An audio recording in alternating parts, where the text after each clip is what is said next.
commencé l'écriture de Vivre en 2005. Je venais de terminer mes études de cinéma et j'avais envie d'écrire un projet ambitieux. Marek et moi, on s'est rencontrés en 2011. Elle était au festival de films de Barbade et elle a rencontré Tony Coco-Villouin, qui est le responsable du bureau d'accueil des tournages de Guadeloupe. Et elle lui a parlé de son projet Vivre. Elle lui a dit qu'elle cherchait un producteur pour l'aider à produire son film. Et donc elle m'a contactée. J'ai lu le scénario, j'ai beaucoup aimé l'histoire. J'ai vu que c'était un projet ambitieux, compliqué à produire, mais j'ai aimé l'histoire, donc je l'ai rappelé. On a discuté et j'ai vraiment beaucoup aimé sa manière de voir, sa vision, donc j'ai décidé de la suivre sur ce projet. Monter un film, c'est une aventure et c'est quelque chose qui a pris 9 ans, puisque de 2005 à 2013, il y a eu plusieurs étapes.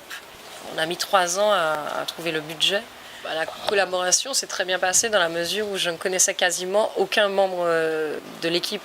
À commencer par Nina, je l'ai physiquement rencontrée 6 mois après notre premier contact. On a beaucoup échangé par téléphone et par Skype. En fait, j'ai rencontré Nina sur le premier casting qui s'est déroulé en Guadeloupe, le casting sur lequel on cherchait l'enfant, Tom. Bonjour, je m'appelle Idriss Bounaler, j'ai 9 ans. Dans le film, je m'appelle Tom. Enfin, je m'appelle Thomas, mais en abrégé, on m'appelle Tom. J'ai 12 ans. J'ai été sélectionnée, j'ai été gardée parce que je ne sais pas pourquoi, mais je ne sais pas comment vous dire. Mais quand même, j'ai été sélectionnée. Donc, ça m'a fait un plaisir. On était tous contents à la maison. Alors, quand on m'a appris la nouvelle, je me suis dit « Oh, je suis sélectionnée !» Alors là, c'est un plaisir pour moi. Un plaisir. J'ai rencontré Maraki il y a maintenant plus de 6 mois et elle m'a proposé le projet que je trouvais très intéressant. C'est vrai qu'en tant que comédien, il y a de la matière parce que je joue différents rôles, parce que je joue les différentes vies que Tom sera amené à prendre. Donc je pense que c'est l'aspect professionnel et puis c'était vraiment une belle rencontre cinéma avec Maraki. Ce sont des choses qui m'ont réellement motivé en fait. Je joue le rôle d'Edouard Bast dans le film. C'est un petit riche, c'est le meilleur ami de Tom et voilà. Et là, normalement, on doit faire une scène dans la cour, c'est au début du film. En fait, j'ai été choisie comme ça, mais j'ai pas préparé, j'ai rien. Je sais pas, j'ai ça dans le sang.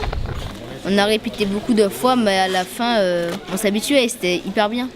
Dès qu'il a fini son truc, tout de suite, toi tu envahis. Et moi, je serai gynécologue. Ce que je veux faire plus tard, Aïe, j'ai oublié. Apprendre le texte, ça a été un boulot. Mais quand je dis un boulot, c'est vraiment un boulot. Il y a toutes des pages là à apprendre des textes là. On y va? Mais enfin, Tom, tu n'es pas si. Tu sais, si tu es pas sérieux, après ça va être difficile avec les autres. Hein. C'est pas possible, mais c'est pas possible. Désolée, Maraki, mais c'est pas vrai.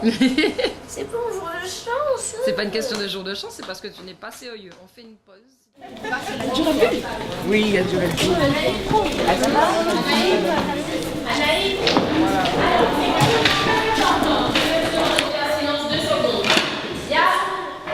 Aujourd'hui, on va lutter contre le temps.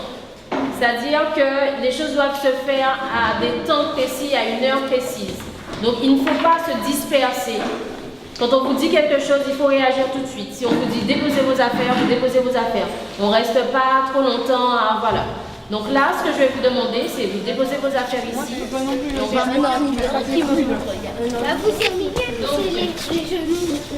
on se rappelle bien de tout ce qu'on a dit, on fait attention au costume et on rentre calmement. Et vous essayez de vous asseoir à vos places. Oui, comme la dernière fois. Ok. Fallait pas prendre le sac.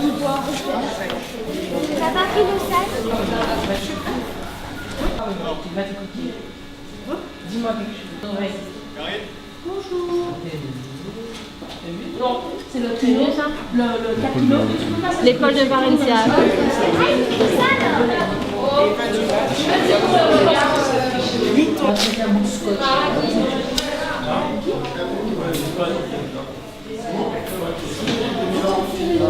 Vraiment? Annonce? 6 sur 5, troisième.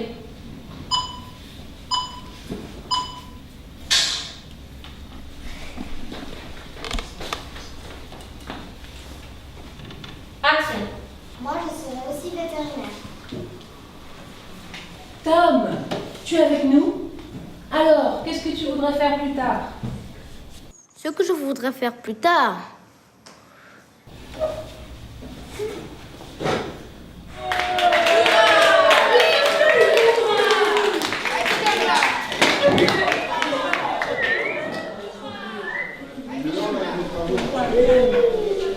Incroyable, c'est super. Ah ouais, il est bon, hein?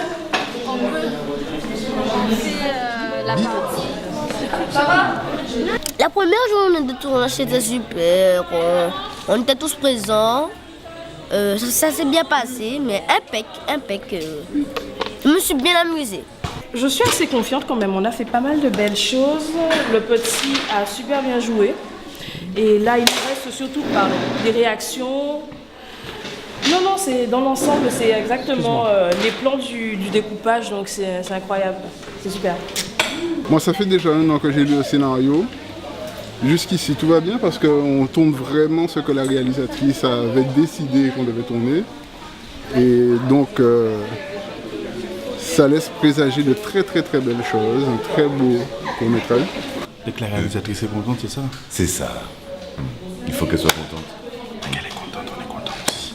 Mais on est content en vrai. Oui, ça va. On n'est pas mécontent. On n'est pas mécontent. Les enfants sont tranquilles, on est content. On n'est pas mécontent. On est content. Tonton.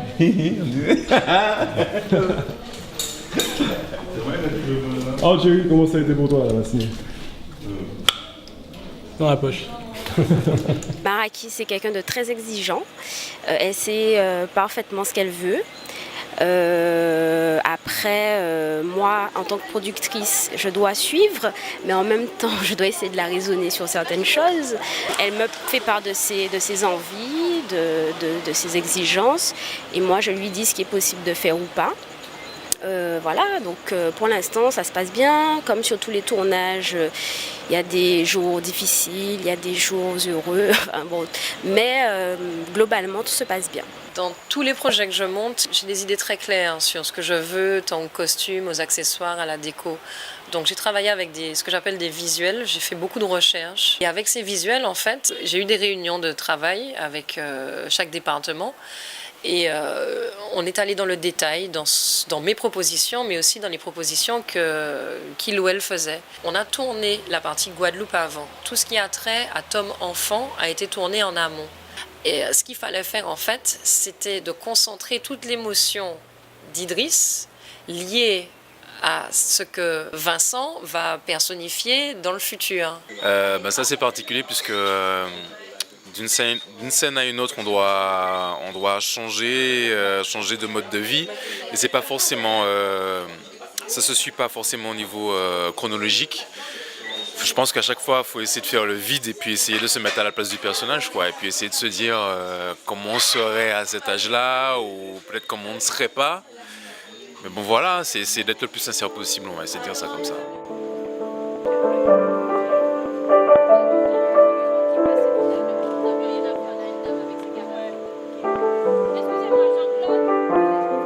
C'est très intéressant en fait, puisque mine de rien, même si on ne joue qu'un rôle, mais ça permet quand même d'avoir une certaine sensibilité par rapport à des choses qui pourraient nous arriver plus tard. Vivre, j'en avais lu le scénario, peut-être pratiquement en 2009 ou 2010, parce que je faisais partie d'un jury pour l'attribution des prix Lumina. Et donc j'avais lu son scénario, voilà, qui m'avait déjà interpellée parce que j'avais trouvé intéressante cette question simple et à la fois compliquée. Que veux-tu faire quand tu seras plus grand? Alors ça donne l'effet effectivement d'une sorte de tourbillon, la vie en un claquement de doigts. Voilà, la vie et tous ces épisodes très forts en un claquement de doigts. Mais grosse surface à éclairer là quand même. Donc on va faire avec Charlie et Franz. On va essayer de faire ça bien. Petit réverbère au-dessus des poubelles, ambiance un peu chaude, et début et fin de route plus froide pour presque les mêmes couleurs que les clairs de lune. Donc, le but aussi c'est qu'on puisse faire quelques brillances au sol. Je crois qu'il est prévu qu'on mouille le sol, donc on va essayer de faire briller un peu tout ça pour un truc un peu transpireux, un peu moite, un peu sale.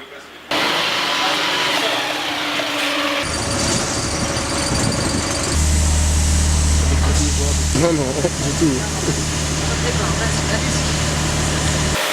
Vous allez voir tout de suite la différence qu'il y avait avec le sol non mouillé, la lumière, ce que ça va faire dessus, toi. Ça va nous remonter les reflets au sol. Des problèmes, ça peut poser des problèmes. Si commence à arroser nos câbles, oui, ça peut poser des problèmes. Il peut faire disjoncter, en l'occurrence, le groupe électrogène qui tourne derrière. Ou alors, non, il n'y aura pas de problème. Sur tout tournage, il y a des difficultés. Par exemple, aujourd'hui, nous avons eu le souci avec Air.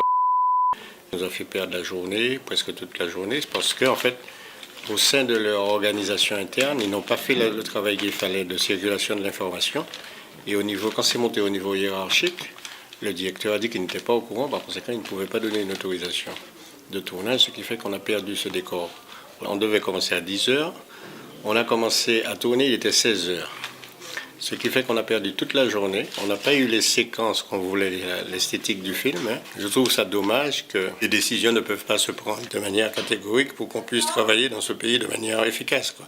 Et là, on a eu la chance. Si on n'avait pas trouvé cet avion de remplacement avec une autre compagnie aérienne, on aurait carrément perdu la journée. Secret de tournage, comme son nom l'indique, ce sont des secrets, mais bon, il y a des petites anecdotes comme par exemple toute l'équipe qui fait de la figuration, même moi j'ai fait de la figuration, la mère de Maharaki qui nous aide beaucoup sur le tournage a fait de la figuration. Ma mère était dès le départ engagée dans le film, elle m'a aidée au montage du budget prévisionnel. Elle m'a soutenue aussi beaucoup sur les moments de doute, parce qu'il y en a eu en 9 ans et en 3 ans de financement, il y en a eu. Elle était là au tournage, elle nous a aidés à la décoration, elle nous a aidés sur l'administratif, elle nous a aidés d'un point de vue juridique aussi, parce qu'on a eu besoin à un moment fort en émotion. Donc qu'est-ce que ça a fait? C'est extraordinaire d'avoir sa mère comme ça, comme soutien inconditionnel. Maharaki vit ses rêves parce que toute petite, elle disait déjà « Maman, j'irai au Festival de Cannes ». Donc elle est en train de poursuivre ses rêves. Alors, même si elle y va et qu'elle n'obtient pas ce qu'elle cherche, de toutes les manières, tout ça fait partie de l'aventure et fait partie de ses rêves parce qu'elle fait ce qu'elle aime. Le cinéma, le métier de réalisateur, c'est vraiment ce qu'elle veut faire, ce qu'elle aime faire. D'ailleurs, vous le voyez, elle y met tout son cœur comme s'il s'agissait déjà de long métrage. Après Vivre, on va travailler sur son prochain long métrage.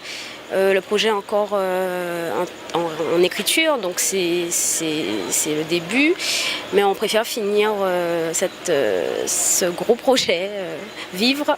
Après, on se posera pour en parler plus longuement. Le top 5 des bons moments sur le film. Ma rencontre avec Nina. Sans elle, le film n'aurait jamais vu le jour. Pour un projet comme ça, c'est clair qu'il fallait s'associer, trouver une coproduction et en fait ça rentre dans notre politique de production puisque voilà, c'est la Caraïbe, on commence par la Guadeloupe et la Martinique et après pourquoi pas aller à l'extérieur. L'idée c'est de continuer ça et de faire des projets de plus en plus ambitieux et de plus en plus beaux. En 4e position, notre voyage au Festival de Cannes en mai 2012, c'est magique. J'avais toujours dit que je voulais aller au Festival de Cannes avec un film à présenter. Pour un réalisateur, c'est extraordinaire partir au Festival de Cannes, en plus avec sa productrice. C'est le Festival de Cannes. Comme la région Guadeloupe finance en partie le court-métrage Vivre, chaque année, depuis quelques années, ils partent avec des producteurs ou des réalisateurs de films qui sont aidés par la région afin de les aider à présenter leurs projets. Donc en 2012, Maharaki et moi, on est partis avec cette délégation. Il y avait aussi Jean-Claude Barny qui développe son prochain film, Le Gang des Antillais. Donc on est parti avec la délégation et on a fait une conférence de presse sur le stand de Film France à Cannes pour présenter notre projet avec la région Guadeloupe et d'autres producteurs qui ont des films aidés par la région. Ex-aequo, Festival de Cannes, rencontre avec Idriss. Ça aussi c'est magique, c'est un petit garçon qui est extraordinaire, qui est gentil, qui est intelligent, qui est disponible, qui comprend les choses. J'aimerais bien dans quelques années voir ce qu'il va devenir et s'il poursuit une carrière dans le cinéma. En deuxième position, le tournage en Martinique. Il a été difficile, mais là aussi, il a été magique. Dans mon email de remerciement à mes équipes, je leur disais que la magie d'un tournage s'opère dans les liens qui se créent entre les techniciens. Et franchement, on a vécu ça. C'était magique. Les gens ils étaient heureux de travailler ensemble, même quand c'était difficile et que ça criait dans tous les sens. Après, ça repartait de plus belle. Et en fait, ça nous amène à notre top 1, qui est notre fête de fin de tournage.